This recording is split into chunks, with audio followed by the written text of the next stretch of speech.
தாயார் குலவாலை சிக்கிமணி வரலாறை பாடுகின்றோம். அரணிருக்கும் கைலாசம் கைலாசம் அம்மை உமை கைலாசம் சிவனிருக்கும் வண்ண கைலாசம் அந்த கைலாசம் இந்த வெள்ளி வெள்ளி கைலாசம்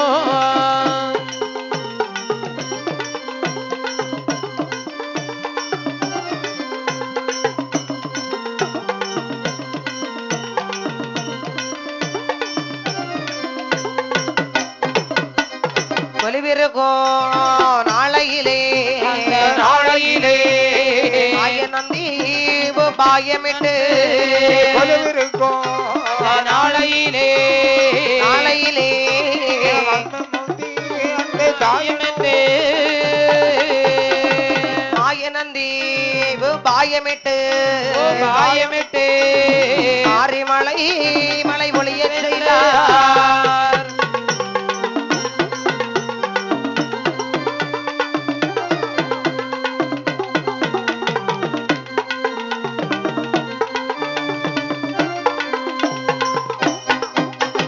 மாரிமலை அங்கே பொழிந்திடவே பொழிந்திடவே மண்ணுலகம் எல்லாம் அழிந்திடுமா மாரிமழை பெய்திடவே அங்கே பொழிந்திடவே மண்ணுலகம் அழிந்திடுமா உலகமெல்லாம் அங்கு அழிந்த போது அழிந்த போது ரமியாள் பார்வதியாள் ஆமா ஆகா சாமி ஆமா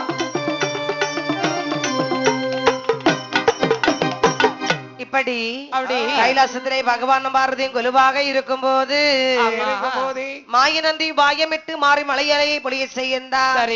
மாறி மலை பொழிந்த போது மண் உலகமெல்லாம் அழிந்து விடுகிறது. உலகம் அழிந்து நாசமாகிவிட்டது. இந்த உலகம் எல்லாம் அப்படி அழிந்தவுடனே பார்வதியானவள் என்ன நினைக்கின்றாளம்மா?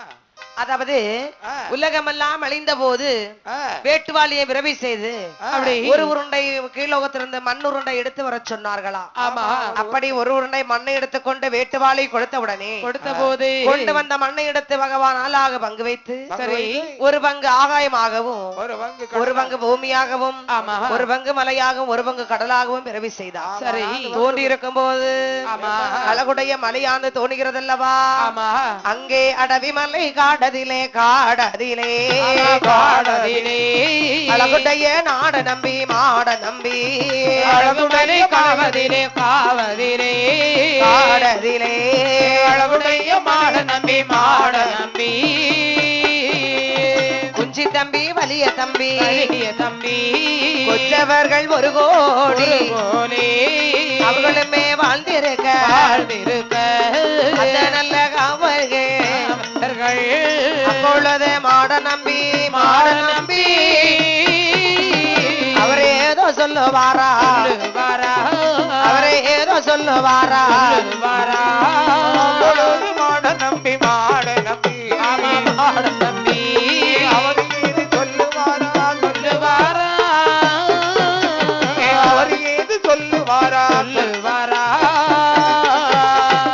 இப்படி அடவிமலை காடதிலே அழகுடைய நம்பிமார்கள் குஞ்சு தம்பி வலிய தம்பி கொற்றவர்கள் ஒரு கோடி அவர்கள் எல்லாம் சொல்றாங்க, அண்ணா நாம இந்த மலையில இருக்கிறோமே பயிர் பிழைப்புக்கு என்னடா செய்யறது? ஏதாவது நம்ம பயிர் போட்டு பயிர் பிழைப்பண்டா, நமக்கு ஏதாவது நம்ம விவசாயம் பண்ணி பிழைக்கலாம்ல அண்ணே. அண்ணே மழைதான் நல்ல அழகா பெஞ்சிருக்கு, நல்ல பருவமழையா இருக்கு. இந்த காடுகள் எல்லாம் வெட்டி திருத்தி சீர்படுத்தி ஏதாவது பயிர் போடுவோம். அப்படி ஆமா, அப்படி ஆகட்டும் என்று நம்பிமார்கள் எல்லாம் சொல்றாங்க. அண்ணே, நாம வாழைத்தோட்டம் போட்டா எப்படி? ஆமா, நல்லா தாண்டா இருக்கும். அப்ப பல பேரும் வாழை தோட்டம் போடும் என்று கருத்துடனே வாழை தோட்டம் போட்டார்கள். அதுல ஒரு மாட நம்பி சொல்லுகிறார், அண்ணா நாம தோட்டம் வைத்திருக்கிறோமே, தோட்டம் போட்டிருக்கோமே, காவல் வைக்க வேண்டாமா? ஆமா அண்ணே, தோட்டம் மலை அருவில போட்டு வச்சிருக்கிறோம். ஆமா, நாம அங்க போய் காவல் இருக்க முடியுமா? ஏகப்பட்ட மலை மிருகங்கள் எல்லாம் வந்து நம்மளுடைய வாழை தோட்டங்களை அழித்து சென்று விடும் அல்லவா? ஆமா, அதற்காக கண்டிப்பாக நாம் இந்த வாழை தோட்டத்திற்கு ஒரு காவலாளி வேண்டுமண்ணா. அப்படி என்று சொன்ன உடனே சொல்லுகின்றான் மாட நம்பி, அண்ணா துலுக்கன் மாறை காவல் வைத்தார், காவல் வைத்தார், சொன்னபடி கேட்க மாட்டார். துலுக்கன் மாறை காவல் வைத்தார், காவல் வைத்தார், சொன்னபடி கேட்க மாட்டார். மறையவரை நாமல் காவல் வைத்தார், காவல் வைத்தார், மாறாட்டோ செய்திடுவான்.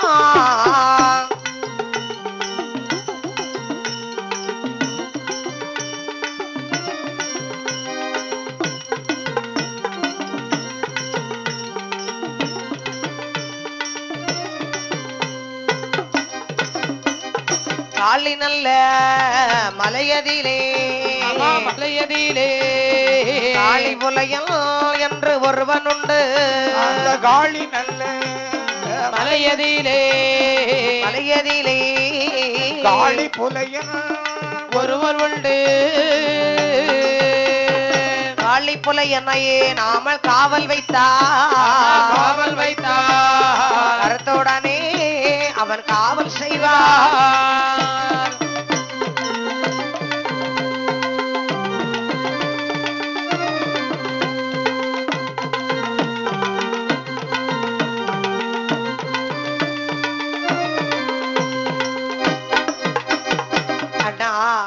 காவல் வைக்க வேண்டும் என்று சொன்னால் காவல் வச்சா சொன்னபடி கேட்க மாட்டான். மறையவரை காவல் வச்சா மாறாட்ட செய்துடுவான். சரிதான், மாற வேலை செய்வான். அவன் நமக்கு சரிபட மாட்டான். அண்ணே காளிமலையில காளி புலன்னு ஒருவர் இருக்கிறான், பெரிய ஆளு. நம்ம எல்லாம் போய் அப்படி அந்த காளி புலை என்ற கேட்டு பாப்போமா அண்ணா?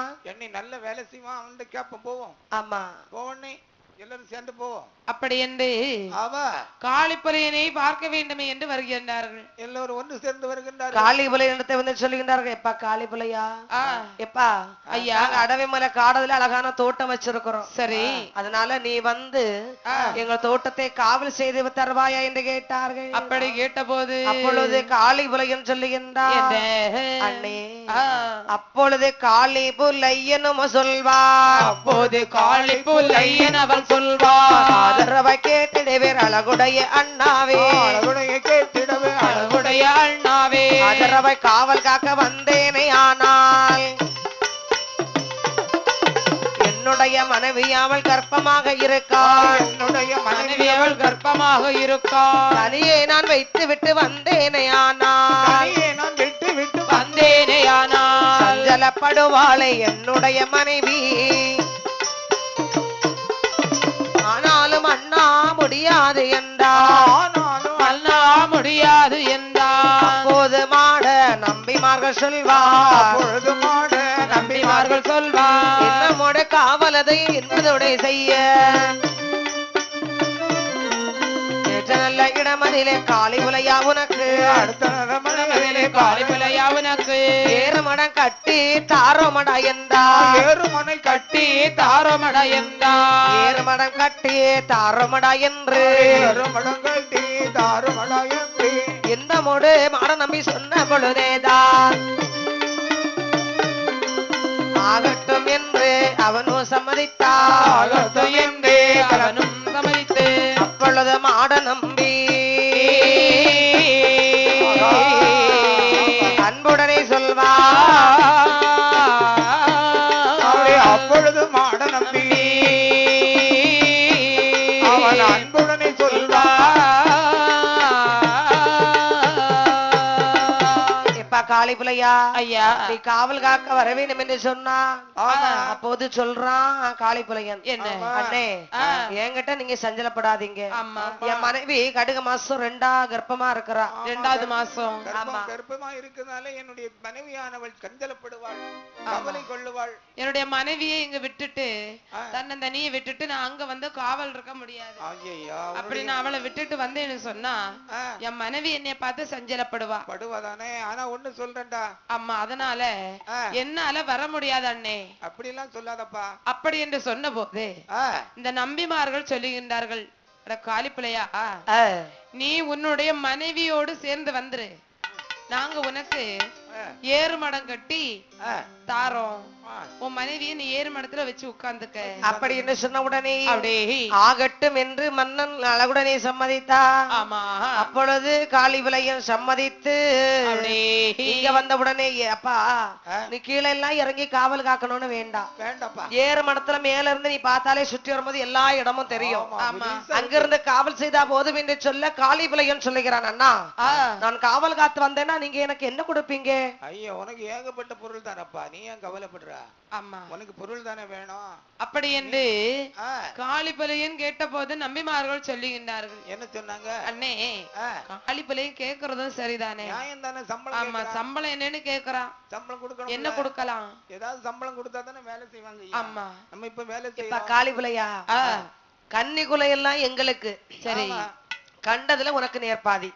அண்ணே கன்னிக்குலை உங்களுக்கு. ஆமா கண்டதுல நேர்பாதி எனக்கு. ஆமா நேர பாதி நீ எடுத்துக்கப்பா. ஆமா அதுல நேர் பாதி நாங்க எடுத்துக்கிடுவோம். உனக்கு சம்பளம் இதான் பேச்சு. அப்படியா? பேச்சுல நாங்க மாற மாட்டோம்பா. அண்ணே ஒரு வாழையில கன்னிக்குலை உங்களுக்கு. ஆமா அடுத்தது வாழை கொலை போடவா போகுது? போடும்ல. வாழை கொலை போடாதா? ஒரு வாழை மரம் எத்தனை கொலை போடும்? ஒரு கொலை தான் போடும். கன்னி கொலை உங்களுக்கு. அம்மா கண்டதுல நேர்பாதினா எப்படி என்ன? அம்மா இது ஒரு கேள்விதான். ஒரு வாழை ஒரு கொலை தான் போடும். ஆமா அதுக்கப்புறம் அந்த வாழை கொலை போடாது தானே. அதாவது நான் என்ன சொல்றேன்ப்பா. என்ன சொல்லுதீங்க? எவ்வளவு வாழை இருக்கு பாத்தியா? ஆமா இருக்கா இல்லையா? ஆமா கன்னி கொலைன்னா இந்த தோட்டத்துல கொலைக்கு பத்தியா? உங்களுடைய தோட்டத்துல. ஆமா முதல்ல காய்க்கிற கொலை உங்களுக்கு. ஆமா அப்புறம் உங்க தோட்டத்துல எவ்வளவு கொலை காய்க்குதோ அதுல கண்டதுல நேர்பாதி உங்களுக்கு, நேர்பாதி எனக்கு. ஆமா அதானே. இந்த அண்ணன் தோட்டத்துல அவங்க தோட்டத்துல முதல்ல காய்க்கிற கொலை அவங்களுக்கு. அதுக்கப்புறமா மீதி வாழை எல்லாம் காய்க்கிறதுல கண்டதுல நேர்பாதி அவங்களுக்கு. இப்படி அப்படி சம்மதித்து இவர்களை இருக்கும் போது ஏர்மடம் நடிலை வந்து நன்றுடனே காவல் காத்து வருகின்றார். அப்படி இவன் காவல் காத்து வரும் பொழுது இப்படியே மன்னனுமே காவல் காத்து அவன் மாற போது இப்படியே மன்னனுமே காளிபுலையனுமே காவல் காத்து அவன் வாரபோது கருத்துடைய மனைவி தந்தனக்கு அடுக மாசம் 9 ஆச்சு.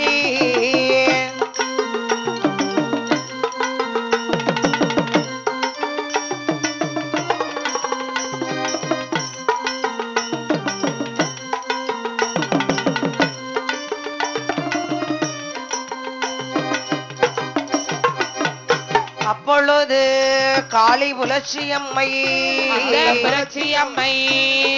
காளி புலையனை பார்த்து சொல்வாள். அப்பொழுது காளி புலட்சியம்மை கணவனை பார்த்து ஏது சொல்வாள்? தனக்கு இனிய மன்னம் அருந்தவில்லை கண்ணவரி என்று சொன்னாள்.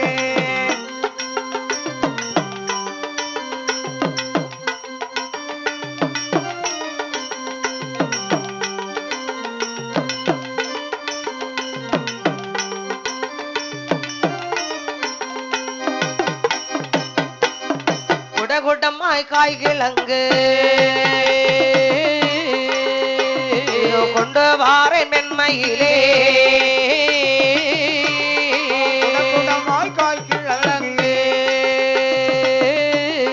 கொண்டு வாரேன் பெண்மையிலே. இப்படி அப்படி அம்மையானவள் கர்ப்பமுற்று இப்படி இவர்கள் காவல் இருக்கும் போது நாட்கள் கழிந்தது. மாதங்கள் கடந்து இந்த காளி புலட்சிக்கு மாதம் 9ஆனது திகைந்து இருக்கிறது. கர்ப்பமுற்று 2வது மாசத்துல வந்தாங்க. ஆமா இங்க வந்து மாசம் 9 ஆச்சு. காளிபுலனை பார்த்து சொல்றா, சுவாமி ஐயா 2வது மாசத்துல நம்ம இங்க வந்தோம் மாசம் 9 ஆச்சு. ஆமா, இதுவரைக்கும் எனக்கு இனிய பண்டம் எதுவுமே நீங்க வாங்கி கொடுக்கலையே. ஏதாவது பண்டம் சாப்பிடணும் போல இருக்கிறது சுவாமி, ஏதாவது வாங்கி கொடுங்கள் என்று இந்த புலட்சியானவள் கேட்கிறாள். ஆமா, பார்த்தான் இந்த காளி புலையும் நினைக்கின்றான். அம்மா இதோ இருந்துக்கோ நான் இப்ப வாரேன்னு சொல்லி குடங்குடமாய் காய்கள் அங்கு கொண்டு வாரேன் என்று காளி புலையன் இங்கே வந்து பார்க்கிறார். தோட்டத்துல வந்து பார்க்கும் போது அங்கே காய் கிழங்குகளை எடுத்துக்கொண்டு வருகிற போது ஒரு குலையானது பழுத்து இருக்கிறது. ஆமா, ஒரே ஒரு காளி பிள்ளையன். ஆமா, ஐயோ கன்னி கொலை பழுத்திருக்குல்ல. சரி, ஒரு கொலை தானே இருக்கட்டும், வெட்டி கொண்டு நம்முடைய மனைவிக்கு கொண்டு கொடுப்போம் என்று அப்படி என்று சொல்லி கன்னி கொலை பழுத்திருக்க கண்டார்கள் 2 பேரும். அந்த கொலை திண்டறுத்து அடுத்த கொலை அவர் வெட்டி தின்றார். அந்த கொலை திண்டறுத்து அடுத்த கொலை வெட்டி தின்றார். அப்படியே மறுநாளும் அடுத்த கொலை அவர் வெட்டி தின்றார்.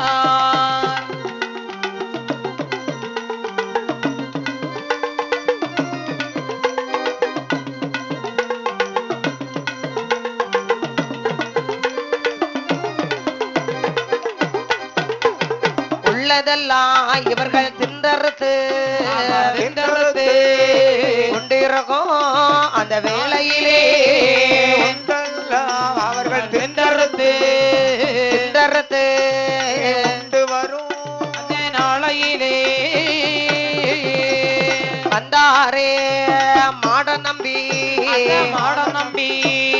அவர்கள் எல்லாம் ஒரு போலே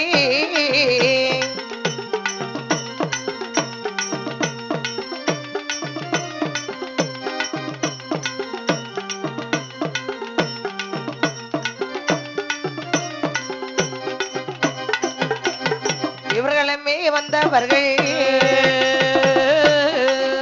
ஏற்ற தோட்டம் தன்னை வார்த்தாரா. இவர்களெல்லாம் வந்த பின்பு அந்த தோட்டம் எல்லாம் பார்த்தாரா. உடல் இருக்க தலையும் இல்லை தலை இருக்க அங்க உடலும் இல்லை.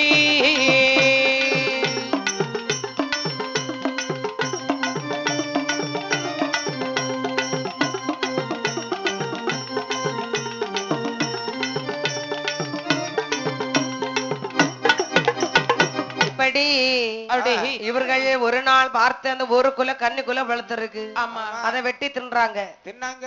மறுநாள் அடுத்த குலை வளர்க்குது, அதையும் வெட்டினாங்க. ஆமா, அதையும் வெட்டினாங்க. பழம் நல்ல ருசியா இருக்குது. அப்படி என்று ஒவ்வொரு குலையுமாக வெட்டி தின்று அத்தனை குலைகளையும் வெட்டி சாப்பிட்டு முடிச்சிட்டாங்க. ஆமா, அப்ப நினைக்கிறாங்க. அப்படி இருக்கும் போது இங்கே நம்பிமார்கள் நினைக்கிறாங்க, அண்ணே காளி பிள்ளையனா காவல் வச்சதே வச்சுட்டு வந்தோம். ரொம்ப நாள் ஆகுது, நம்ம தோட்டத்தை எல்லாம் போய் பார்த்து பாக்கணும்பா. எப்படியும் கன்னி கொலை எல்லாம் பழுத்திருக்கும் வெட்டணும். ஆமா, வெட்டும் காலம் வந்திருக்கும் அண்ணே. நாம சேர்ந்து தோட்டத்தை பார்த்து வருவோம் என்று எல்லோரும் வராங்க. நம்பிமார்கள் எல்லோரும் வருகின்றார்கள். வந்து தோட்டத்தை பார்ப்போம். நம்பிமார்களை வந்து பார்க்கும்போது தலை இருக்க உடல் இல்லை, உடல் இருக்க தலையும் இல்லை.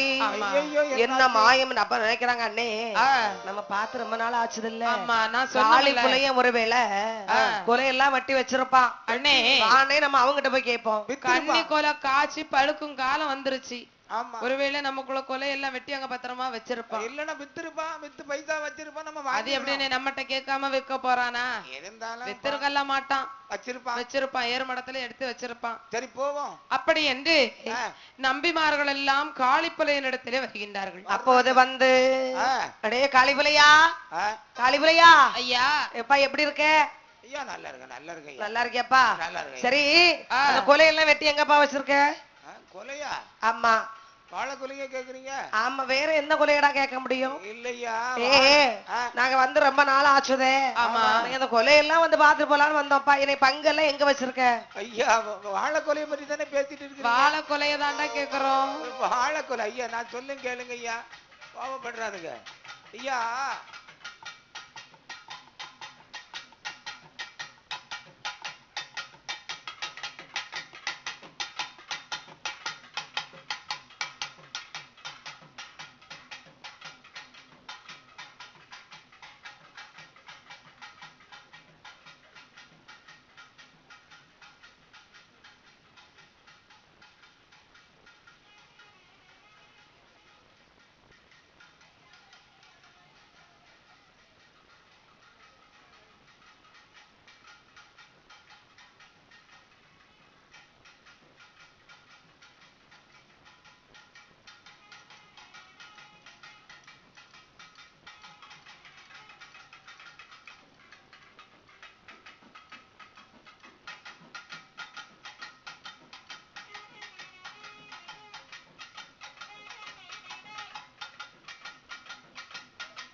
அதாவது வாழக்குலையா கேட்கின்றீர்கள் என்று பையன் வாயை மூடி சொல்லுகின்றார். அப்போது சொல்லுகிறான், அண்ணே அதாவது என்னுடைய மனைவி இருக்கின்றாளே, என்னுடைய மனைவி கர்ப்பமுற்றிருக்கும் போது இருக்க பண்டம் இல்லைன்னு கேட்டானே, அப்படி கொலையெல்லாம் வெட்டி தின்று நான் என் மனைவியை தின்னுட்டோன்னு சொன்னா, அடே காளி புலையா, வாடா நீ காளி புலையா வார்த்தை சொல்ல கேளு, வாடா நீ காளி புலையா வார்த்தை சொல்ல கேளு, ஏறு மடம் தனை விடுங்கி செவிட்டோடு அடித்திடட்டும், தனை விடுங்கி செவிட்டோடு அடித்திடட்டும், அப்போது காளி புலை எதுமை பார்த்து, அப்போது காளி புலை எதுமை பார்த்து ஆதரவாகவே ஓடியே வாரா, ஆதரவாகவே ஓடியே வாரா, காளி புலட்சி அம்மையும் நடந்து, காளி புலட்சி அம்மையும் நடந்து மலை நோக்கி உற்றவரும் நடந்தார், மலை நோக்கி உற்றவரும் நடந்தார், உற்ற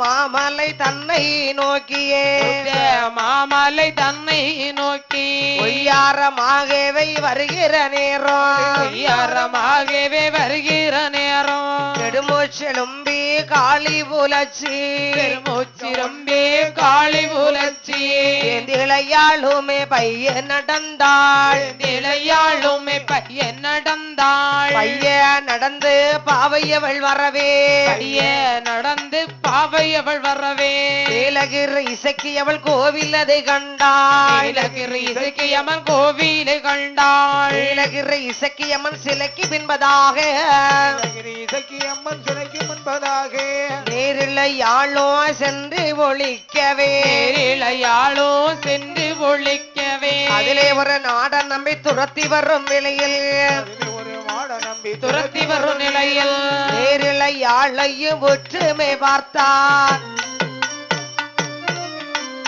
கணையாடு மடியே தானுமே பிடித்து, மடியுமே பிடித்து தானுமே பிடித்து தடதடவென்று வெளியிலே இழுத்தார், தடகடவென்று மடியில் இழுத்தார், புதவெள்ளையே எட்டியே பிடித்து, புதவெள்ளையே எட்டியே பிடித்து வாழை அறிவாள் கையிலே கொண்டு, வாழை கையிலே கொண்டு பாவினையாகவே ஒரு மாட நம்பி, பாவினையாகவே ஒரு மாட நம்பி ஆதரவாகவே அவனுமே பார்த்து, ஆதரவாகவே அவனுமே பார்த்து வாழை இலையதையும் தானுமே விரித்தார், வாழை இலையதை தானுமே விரித்தார், வயிறதை பல வருவாள் எடுத்து வயிறதை கீழியும் மாவும் குழந்தையோடு எடுத்து வெளி கொடுத்தானே,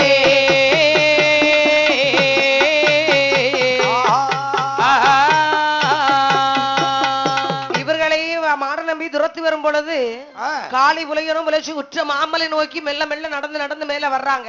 ஆமா, நேர ஓடி வர்றாங்க. எப்படியாவது ஏறு மடத்தை பிடிச்சு செவிட்டோட்டு அடித்த பார்த்தீங்களா? ஆமா, அந்த அடி பொறுக்க முடியாமல் இந்த மாட நம்பியும் அந்த புலட்சியமாகவே அப்படி மலையில ஏறி ஓடிட்டே இருக்காங்க. அப்படி இதிலே காளி புலச்சி ஓடோடி வந்து பார்க்கும் பொழுது நீலகிரி இசக்கியம்மன் கோவில் இருக்கிறது. நீலகிரி இசக்கியம்மன் சிலைக்கு என்பதாகவே சென்றமை ஒளிந்து அப்படி இருக்கிறார். ஒளிந்து இருக்கும் போது ஓடி வந்தது 9 மாசம் சூழி பாருங்க. அம்மைக்கு நெடுமூச்சு மேலும் கீழும் அப்படி இழுக்குது, மூச்சு மேல சத்தம் கேக்குது. இப்படி சத்தம் மூச்சு வந்து பத்தியா, அதுல ஒரு மாட நம்பி காதுல கேட்டுட்டான். வெள்ளை எட்டி பார்த்தா அம்மை சிலைக்கு முன்னதாக ஒளிந்திருக்கின்றார். தலைமுடியை பற்றி தடதடன வெளியில இழுத்தான்.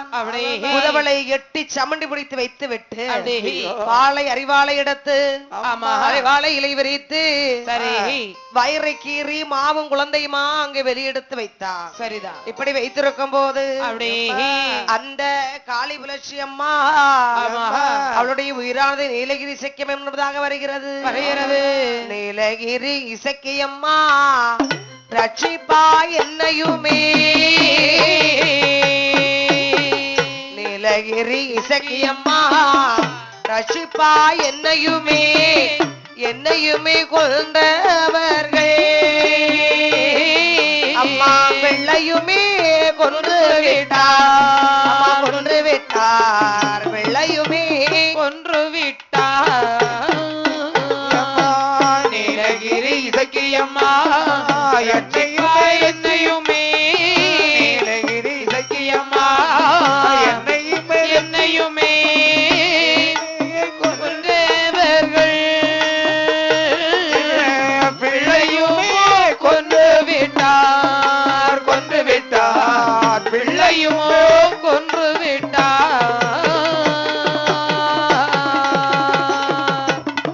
எனக்கும் என் பிள்ளைக்கும் தான் ஏற்றவதில் தாரும் அம்மா.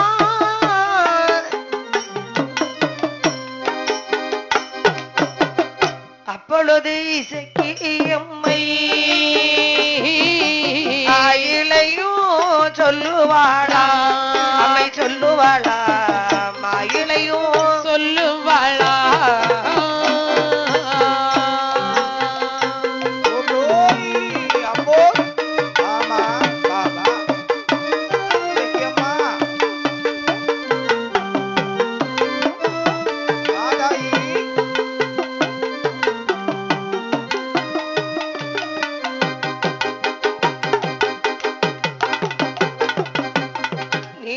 இசைக்கு அம்மா ரட்சிப்பா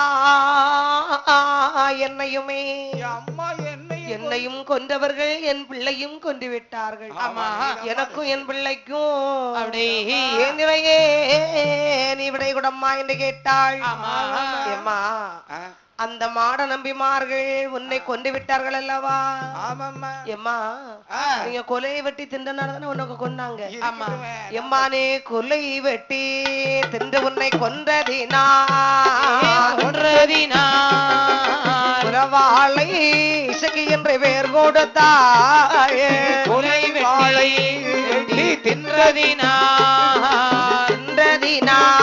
குலவாளை இசைக்கு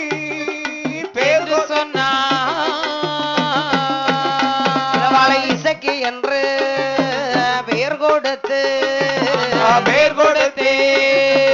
நீரில்லையாளும் அவள் ஏது சொல்வாள்.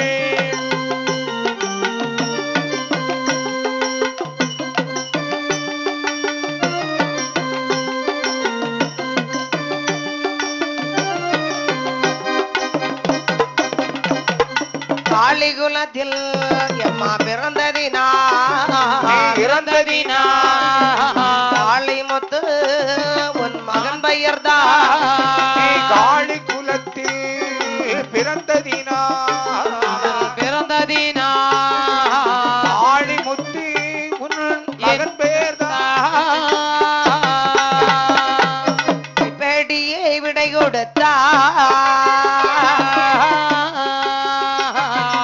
நீலகிரி இசைக்கு அம்மை.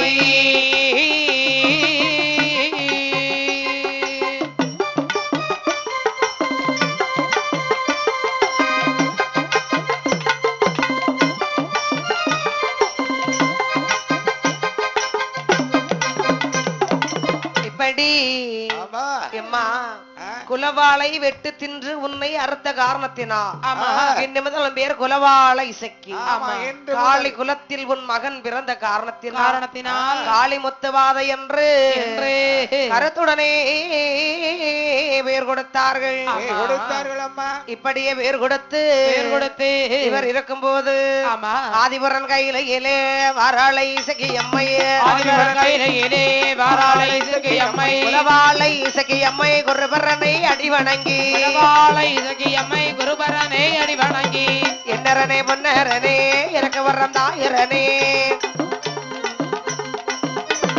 குலவாளை இசக்கியமை கேட்டபோது குருபரனோ ஏது சொல்வா. குலவாளை கேட்டபோது ஏது செய்வா. என்ன வர வேணும் எந்திலே குலவாளை இசைக்கு கொல்ல வர்ற வெல்ல வர்றோம் கொலை பள்ளிகளை செய்ய வர்றோம் ஐயா ஆக்க வர்றோம் அழிக்க வர்றோம் ஆதிசிவா தாரும் ஐயா அழிக்க வர்றோம் ஆதிசிவா தாரும் ஐயா. குலவாளை கன்னியம்மை குருபரனா இடத்தில் வரம் கேட்டா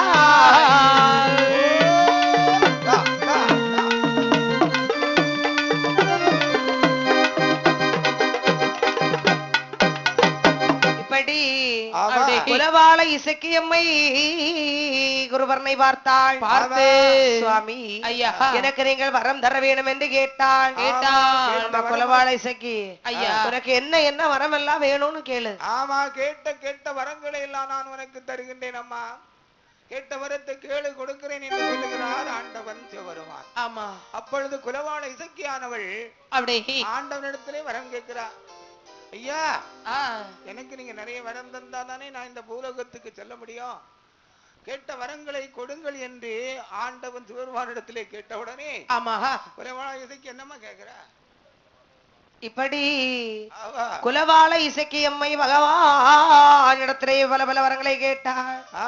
ஆகட்டும் என்று கேட்டபடி வரம் கொடுத்தார் குலவாள இசக்கிக்கு. அப்படி குலவாள இசக்கியம்மை பூலோகத்திலே பூஜை கொள்ள வேண்டும் என்று சொல்லி அன்புடனே அம்மை புறப்பட்டாள்.